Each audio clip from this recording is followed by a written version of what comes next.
Well, Kate Hardcastle is a consumer and retail expert. Hello, Kate. Hello, good evening. Just feels as though it's all falling apart. What's happening here, and are you worried about this?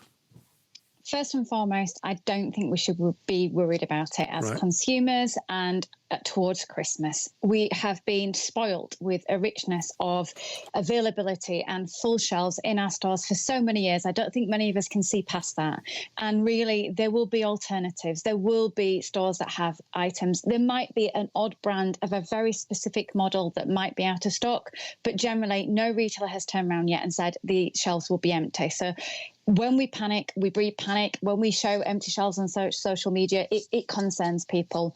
Now, there is a perfect storm that has brewed with everything from COVID closing down factories in the Far East many months ago, the on and off lockdowns in terms of supply chain issues, the HGV drivers, the backlog at ports. There are a lot of different elements going on, and I can completely understand. It's overwhelming for people to hear, but I think we must get that message out there that this is not about panic buying. It's not necessary.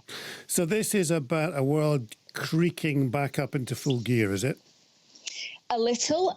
We know that some of the driver issues have certainly come through. So the fact that there aren't enough trained drivers that have come through because the examination process, etc., has been delayed. But I think this is about the fact that when you have got global supply chains that have so many different component parts to it, all of them are going to have a knock-on effect from a global pandemic and other issues too. So I think we've got to be realistic in that we have been spoiled as consumers with the amount that's been available to us at our finger points, at our touch points, at fingers, through smartphones, being able to order and expect items sometimes in less than 24 hours. But there will be less choice now. Is that right? We've been told to expect less choice. Yeah, less choice, maybe less brands out there that we expect, and maybe a price hike as well. Certainly looking into next year, we're expecting prices to go up.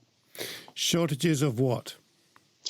Specifically at the moment, people are talking about toys because that has the most relevance to Christmas. But I think within our food shelves, we can certainly imagine up to the Christmas period, there are still going to be a knock-on effect to certain items.